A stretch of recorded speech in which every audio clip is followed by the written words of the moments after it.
Bismillahirrahmanirrahim. Assalamu alaikum students. I hope you will find and sitting at home. Students, previous lecture में हमने exercise 1A question number 8 का ए part हमने last time किया था। अब हम क्वेश्चन नंबर 8 का पार्ट सी करेंगे। स्टूडेंट्स, इस क्वेश्चन में हम पार्ट सी में हम आप क्वेश्चन 1 एंड क्वेश्चन 2 करेंगे। आपके पास A complement union B complement equal A intersection B का होल कॉम्प्लीमेंट आपको ये प्रूव करना है। तो इसमें ये जो साइड है इस साइड को कहते हैं लेफ़्ट हैंड साइड LHS और इस साइड को कहते हैं right hand side RHS। Equal के लेफ़्ट साइड पे लेफ़्ट हैंड साइड कहलाती है और राइट साइड पे राइट हैंड साइड। तो स्टूडेंट्स, यूनियन और इंटरसेक्शन आपने प्रीवियस क्लास में अच्छे से सीख लिया था। ये भी यूनियन और इंटरसेक्शन ही इसमें भी हम करेंगे। सिंपल इसमें कॉम्प्लीमेंट आ जाएगा। ओके स्टूडेंट्स, तो स्टूडेंट्स इसका एक ख़ास नाम भी है। इसका एक ख़ास नाम है, अगर यहाँ यूनियन हो तो लेफ़्ट हैंड साइड पे यूनियन हो तो राइट हैंड साइड पे इंटरसेक्शन होगा, या फिर अगर लेफ़्ट हैंड साइड पे इंटरसेक्शन हो तो राइट हैंड साइड पे यूनियन होगा। यानी जो यहाँ होगा इससे डिफरेंस वहाँ होगा, इससे उलट वहाँ होगा। और एक तरफ होल कॉम्प्लीमेंट होगा और दूसरी तरफ दोनों पे अलग अलग कॉम्प्लीमेंट लगेगा। ए कॉम्प्लीमेंट और बी कॉम्प्लीमेंट दोनों पे अलग अलग लगेगा और यहाँ पे होल कॉम्प्लीमेंट लग जाएगा। तो इसका नाम है डी मॉर्गन्स लॉ। तो स्टूडेंट्स, इसमें आप जब आगे चलेंगे तो आपको क्वेश्चन दिया जाएगा कि आप प्रूव करें डी मॉर्गन्स लॉ। तो आपको याद होना चाहिए कि ये डी मॉर्गन्स लॉ है, ये और ये दो अभी आपको क्वेश्चन दे देंगे। बट आगे आपको जब डी मॉर्गन्स लॉ कहा जाएगा तो आपको ये चीज़ नहीं उतार के दी जाएगी, ये चीज़ आपको याद रखनी होगी। तो चलते हैं क्वेश्चन नंबर 8 का सी की तरफ। तो ये आपके पास क्वेश्चन है। इस क्वेश्चन में अब आप क्या करेंगे, सबसे पहले आप लेफ़्ट हैंड साइड LHS सबसे पहले आप लेफ़्ट हैंड साइड लिखेंगे। लेफ़्ट हैंड साइड लिखने के बाद आप लेफ़्ट हैंड साइड वाली वैल्यू लिख लेंगे, A complement union B complement. Okay students, तो आपको A complement union B complement ये हमने लास्ट टाइम भी किया था। इसको सोल्व करने के लिए आप सबसे पहले ए कॉम्प्लीमेंट की वैल्यू फाइंड करेंगे। तो आप ए कॉम्प्लीमेंट की वैल्यू कैसे फाइंड करेंगे, आपको पता है जहाँ कॉम्प्लीमेंट का जिक्र आ जाए वहाँ हम इक्वल करते हैं यूनिवर्सल माइनस ए। ये लास्ट में हमने की थी कि यूनिवर्सल में से ए को हम माइनस कर देंगे। तो यहाँ से हम ए कॉम्प्लीमेंट फाइंड आउट कर लेंगे। यू की वैल्यू आपको क्वेश्चन नंबर 8 में आप वही यू की वैल्यू है जो कि क्वेश्चन नंबर 8 में है 1 2 3 4 5। तो यूनियन है ए 1 2 3 4 5 माइनस ए के पास आपका है 1 एंड 3। तो माइनस करना है, 1 एंड 3 कैंसिल कर दें तो यहाँ से आपके पास ए कॉम्प्लीमेंट आ गया जो कि आंसर है 2 4 एंड 5। इसी तरह आप सेकंड में बी कॉम्प्लीमेंट फाइंड करेंगे। तो आप लिखेंगे B complement universal set minus B. तो बी कॉम्प्लीमेंट आपके पास यूँ आ जाएगा। यूनिवर्सल सेट आप लिखेंगे, यूनिवर्सल सेट आपके पास है 1 2 3 4 5 एंड देन आप बी का सेट लिखेंगे जो कि 2 4 है। अब आप इसे कैंसिल आउट करेंगे, 2 4 आपको पता है माइनस में कैंसिल आउट हो जाता है। तो अब यहाँ पे आपके पास बी का सेट आ जाएगा 1 3 एंड 5। फर्स्ट सेट के जो आंसर जो एलिमेंट्स बच जाएँ वो आपके पास आंसर होते हैं। तो आपके पास ए कॉम्प्लीमेंट फाइंड हो गया, बी कॉम्प्लीमेंट भी आपके पास आ गया। अब आप क्या मालूम करेंगे, आप मालूम करेंगे A complement union B complement. तो आपके पास जो ए कॉम्प्लीमेंट का आंसर है वो आपके पास ये रहा, आप यहाँ से देखकर लिखेंगे। तो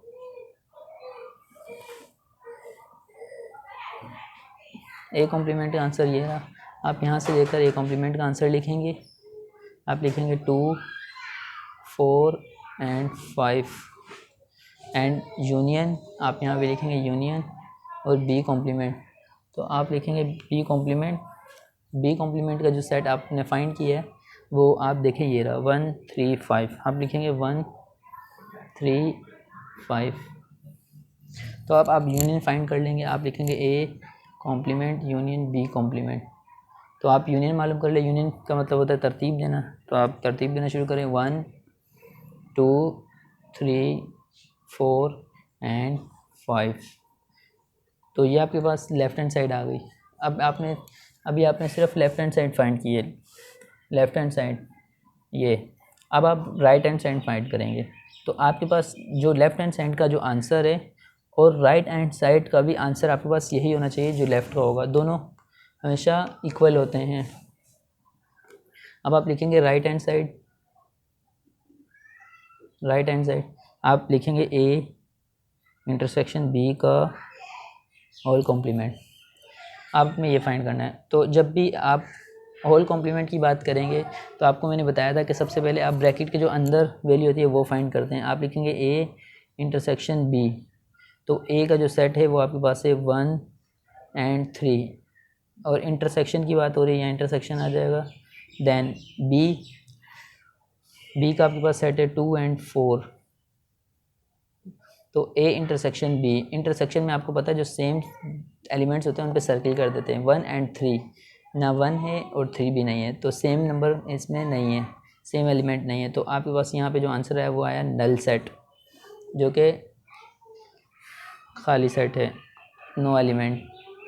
उसके बाद आपको एक इंटरसेक्शन बी का होल कॉम्प्लीमेंट, यानी कि जो ए इंटरसेक्शन बी है आपके पास, ए इंटरसेक्शन बी, इसका आप मालूम करेंगे होल कॉम्प्लीमेंट। तो होल कॉम्प्लीमेंट आपको पता है जहाँ कॉम्प्लीमेंट का जिक्र है वहाँ यूनिवर्सल में से माइनस हो जाएगा। जो चीज़ यहाँ पे कॉम्प्लीमेंट वाली होगी वो कंप्लीट यहाँ आ जाएगी, ए इंटरसेक्शन बी। तो अब आप ए इंटरसेक्शन बी का होल कॉम्प्लीमेंट, ये तो आपके पास जहाँ तक आंसर जब तक ना आ जाए ये चलता जाएगा आपके पास। और यूनिवर्सल का जो सेट है वो आप लिखेंगे 1 2 3 4 5 एंड माइनस, आप माइनस लिख देंगे A union B, A intersection B. आपने ए इंटरसेक्शन बी पहले फाइंड आउट किया है, ये रहा जो कि आंसर है नल सेट। तो आप लिखेंगे null set A intersection B का होल कॉम्प्लीमेंट, इंटरसेक्शन बी का होल कॉम्प्लीमेंट। तो माइनस है तो आप कैंसिल आउट करेंगे। अब आप कैंसिल आउट करें सेम नंबर, यहाँ तो एम्प्टी सेट है, तो आपके पास जो फर्स्ट सेट है वो कंप्लीट आपका आंसर हो जाएगा। तो अब आप चेक करें क्या जो आपके पास लेफ्ट हैंड साइड का आंसर भी 1 2 3 4 5 ही आ रहा है। तो आप देखें लेफ्ट हैंड साइड का आंसर भी 1 2 3 5 4 5 आ रहा है और राइट हैंड साइड का भी यही आ रहा है। तो आप लास्ट में कहेंगे left hand side equal to right hand side. आप लिखेंगे हैंस प्रूव्ड।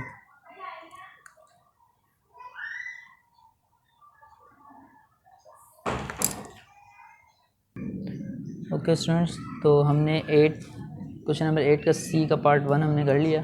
अब हम जाएंगे पार्ट 2 की तरफ। जाएंगे क्वेश्चन नंबर 8 का पार्ट 2 करेंगे, जो कि आपके पास लिखा है A complement intersection B complement equal to A union B का होल कॉम्प्लीमेंट।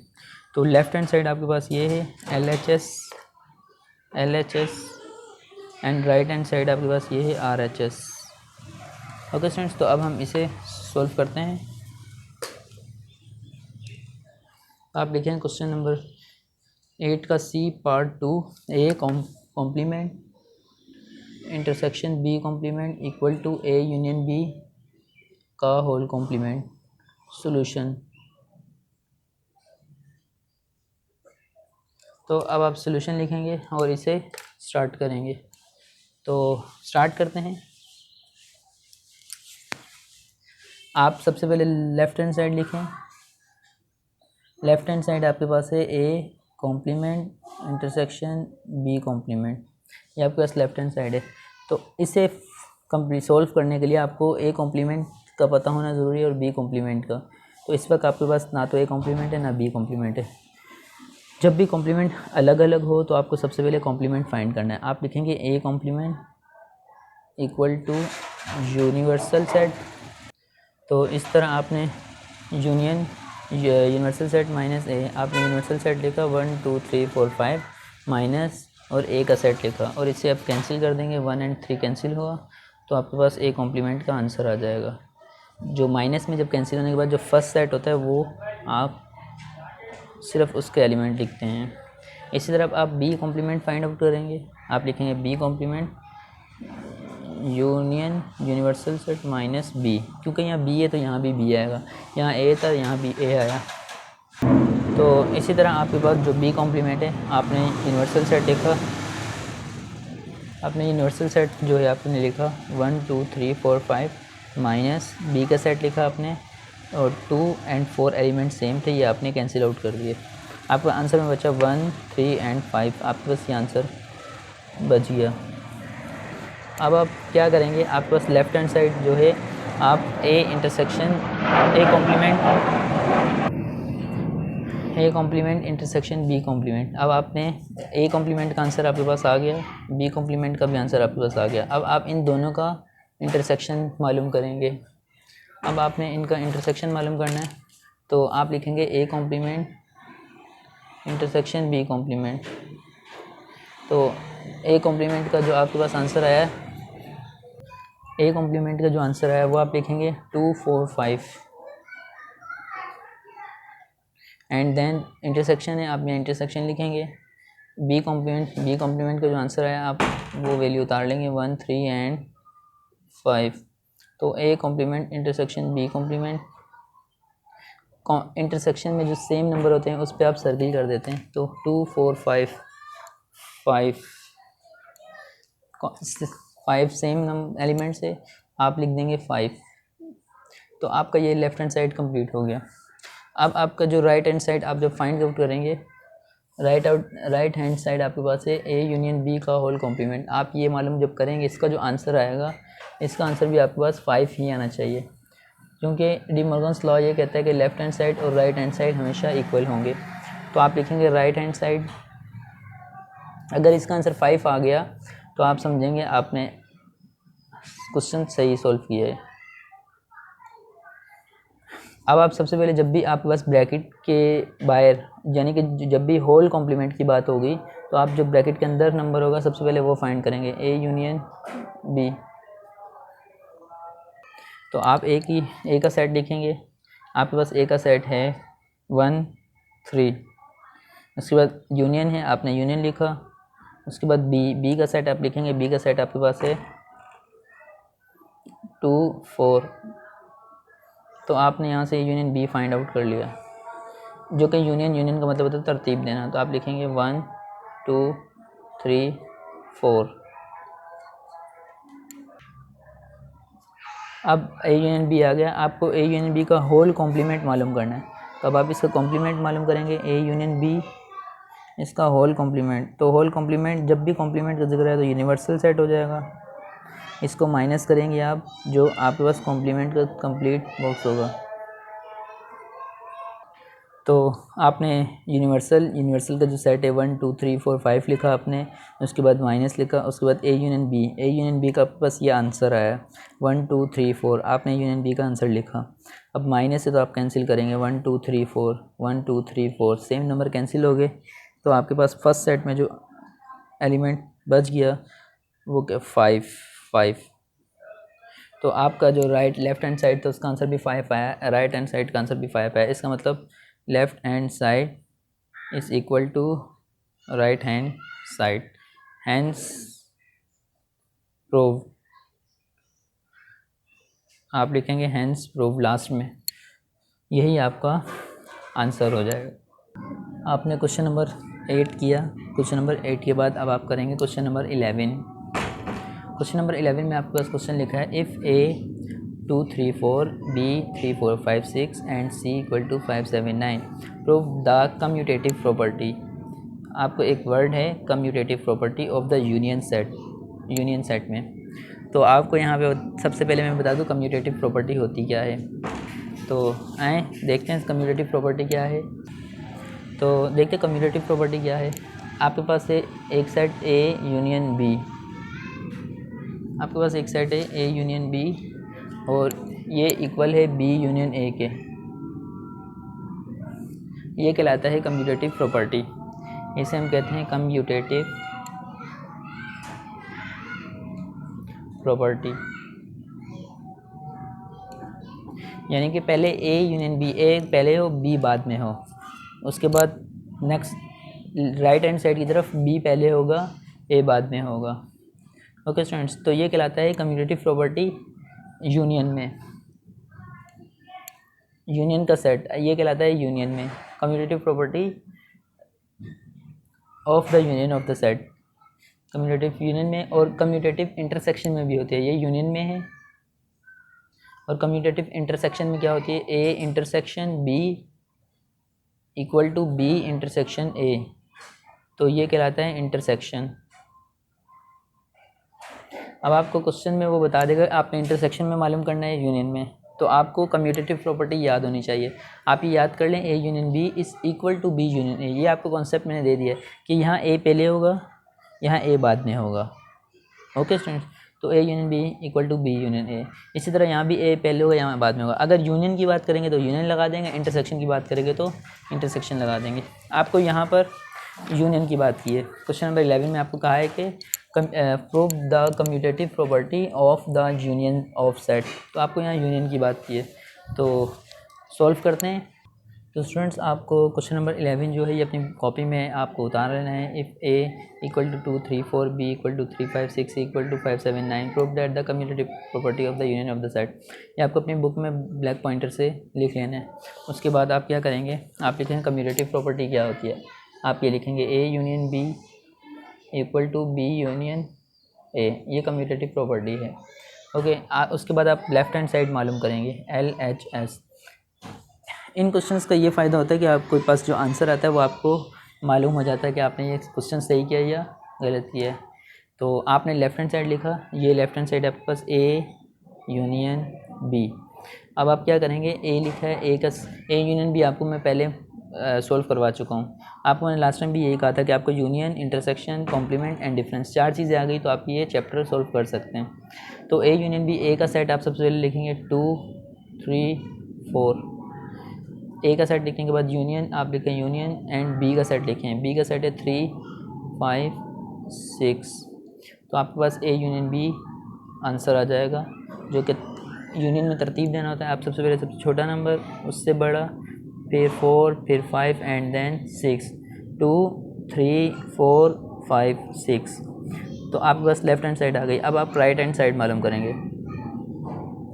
तो आप राइट हैंड साइड में क्या करेंगे, राइट हैंड साइड में आपके पास है बी यूनियन ए। अब आप बी यूनियन ए यानी पहले बी का ब्रैकेट लिखिए, सेट लिखें, आप लिखेंगे 3 5 6, उसके बाद यूनियन, उसके बाद ए का सेट है आपके पास 2 3 4, तो आप यहाँ से बी यूनियन ए आराम से मालूम कर लेंगे, जो कि आंसर होगा। तरतीब देना होता है 2 3 4 5 6, क्योंकि यूनियन में तरतीब देना होता है। तो आपके पास ए यूनियन बी बराबर हो गया बी यूनियन ए के, ये आपके पास हो गया left hand side equal to right hand side. आप लास्ट में लिखेंगे हैंस प्रूव।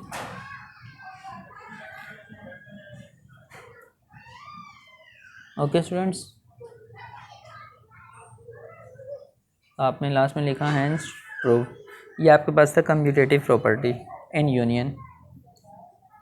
इसी तरह आप नेक्स्ट क्वेश्चन कर लेंगे कम्यूटेटिव प्रॉपर्टी इन इंटरसेक्शन। तो आप यहाँ पार्ट बी कर लेना अपनी आसानी के लिए, प्रैक्टिस के लिए पार्ट बी करेंगे। पार्ट बी में आप कहेंगे कि आपने जो कम्यूटेटिव प्रॉपर्टी सॉल्व करनी है वो इंटरसेक्शन में करनी है, तो आप कहेंगे यही क्वेश्चन आप रिपीट करेंगे। आप लिखेंगे commutative property prove the commutative property of the intersection of set.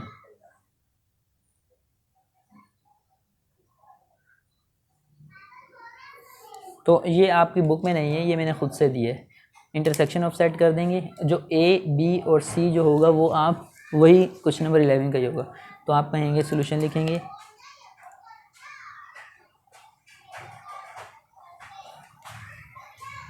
तो स्टूडेंट्स इसको आप कैसे सॉल्व करेंगे, आप कहेंगे A intersection B equal to B intersection A, ये आपके पास है इंटरसेक्शन जो कि कम्यूटेटिव प्रॉपर्टी है, पहले ए है और यहाँ पे इस तरफ बाद में ए है, ये कम्यूटेटिव प्रॉपर्टी है जो कि इंटरसेक्शन में। तो इसी तरह आप लेफ़्ट हैंड साइड लिखेंगे, ए इंटरसेक्शन बी आप मालूम कर लेंगे, आपके पास ए इंटरसेक्शन बी का आंसर आ जाएगा। यहाँ पे दो साइड लिखेंगे, ए एंड बी का इंटरसेक्शन मालूम कर लेंगे आप। इसी तरह आप राइट हैंड साइड लिखेंगे, बी इंटरसेक्शन ए लिखेंगे, उसका भी एक आंसर आ जाएगा। तो आपके पास जो ए इंटरसेक्शन बी और बी इंटरसेक्शन ए होगा, जो बी इंटरसेक्शन ए, इन दोनों के आंसर आपके पास सेम आ रहे होंगे। ओके स्टूडेंट्स, तो इस क्वेश्चन को आप खुद से ट्राई करना, कोशिश करना, आई होप कि आप कर पाएंगे। तो स्टूडेंट्स, इस तरह हमारा क्वेश्चन नंबर 11 कंप्लीट हुआ और क्वेश्चन नंबर 10 करते हैं, जो कि फिल इन द ब्लैंक्स से इसी बुक में हो जाएगी, और उसके बाद लेक्चर वाइंड अप करते हैं। आपको फिल इन द ब्लैंक्स करने इक्वल और नॉट इक्वल लगाना है, आपको इसका यूज़ करते हुए स्टेटमेंट कंप्लीट करनी है, आपको बताना है। देखें, A union B dash B union A, अभी हमने कम्यूटेटिव प्रॉपर्टी पढ़ी। कम्यूटेटिव प्रॉपर्टी होती ही है कि ए यूनियन बी इक्वल होता है बी यूनियन ए के, तो यहाँ पे इक्वल आ जाएगा। ओके स्टूडेंट्स, तो सेकंड देखें, A union null set. Null set का मतलब होता है कि कोई भी एलिमेंट नहीं होगा। यूनियन का मतलब होता है तरतीब देना, यानी जो ए का सेट होगा कंप्लीट तरतीब दे के हम वही वापस आंसर आ जाएगा ए में, तो ये भी इक्वल हो जाएगा। फॉर एग्जांपल देखें, हमारे पास ए का सेट है, ए का सेट है 1 2 एंड यूनियन की बात हो रही है और ये नल सेट है, कोई सेट नहीं है। तो हम यूनियन में क्या करेंगे, A union B, A union B, तो हमारे पास जो आंसर आएगा वो 1 2 ही आएगा, ए यूनियन बी। तो ये जो आंसर है ये ए का सेट ही है, सेट ए जो था वो 1 2 था और सेट बी जो था वो नल सेट था, तो जो आंसर है वो ए ही है, तो इस तरह ये इक्वल हो गया। थर्ड हमारे पास है null set union A dash null set, यानी कि आप नल सेट और एक ए का सेट दोनों का आप जब यूनियन लेंगे तो आंसर आपका नल सेट आएगा, तो ये नॉट इक्वल हो जाएगा, क्योंकि आंसर तो तरतीब देना होता है, तो ए के जो एलिमेंट्स हैं उनको कंप्लीट आंसर में आएंगे। जैसे कि एक नल सेट है हमारे पास बी और नल सेट एक ए, तो आपके पास ए, देखें आपने सोल्व किया हुआ, यूनियन किया तो 1 2 आया, नल सेट तो आंसर नहीं आया ना, जब नल सेट नहीं आया तो इस नॉट इक्वल हो गया। 4 आपके पास है ए यूनियन ए, आपके पास ए है 1 2 3, तो अब आप करेंगे ए यूनियन ए, यानी कि ए लिखेंगे 1 2 3 और अगेन यूनियन अगेन 1 2 3 लिखेंगे, तो ए यूनियन ए। आपका आंसर देखिए क्या आएगा, यूनियन में तरतीब देना होता है, तो आप तरतीब दे देंगे 1 2 3, आपने तरतीब दे दी, तो आंसर जो आया वो भी ए ही आया, इक्वल है ना, ए आया, इसका मतलब ये इक्वल हो गया। Okay students, last question, last हमारे पास है if A union B equal to B. अगर हमने ए यूनियन बी किया और आंसर बी आ गया, if A union intersection B equal to B, अगर ए इंटरसेक्शन बी किया तो भी आंसर बी आ गया, तो आप बताएं ए बी का क्या हो जाएगा। देखें आपके पास ए हमारे पास एक सेट है जो कि 1 3 है, बी आपके पास एक सेट है जो कि 1 3 है। ओके स्टूडेंट्स, तो ए यूनियन बी करेंगे तो आंसर 1 3 आएगा, क्योंकि जब यूनियन में तरतीब देंगे 1 3। इंटरसेक्शन बी करेंगे तो इंटरसेक्शन में हमारे पास क्या होता है, ए की वैल्यू लिखेंगे एंड बी का लिखेंगे, तो सर्किल करेंगे, इंटरसेक्शन में जो सेम नंबर होते हैं वो आंसर आ जाता है, तो सेम नंबर 1 एंड 3 ये आंसर है। तो ये भी बी है, ये भी बी है, यानी बी। तो अब कह रहे हैं कि आप बताएं ए और बी क्या होगा, तो जाहिर सी बात है इंटरसेक्शन में सेम नंबर आंसर आता है ना, तो 1 3 होगा जब भी तो आंसर आएगा, तो ए बी के क्या हो जाएगा, इक्वल हो जाएगा। तो फ्रेंड्स अपना लेक्चर यहीं कंप्लीट करते हैं, अब मिलते हैं नेक्स्ट लेक्चर में। अल्लाह हाफिज़।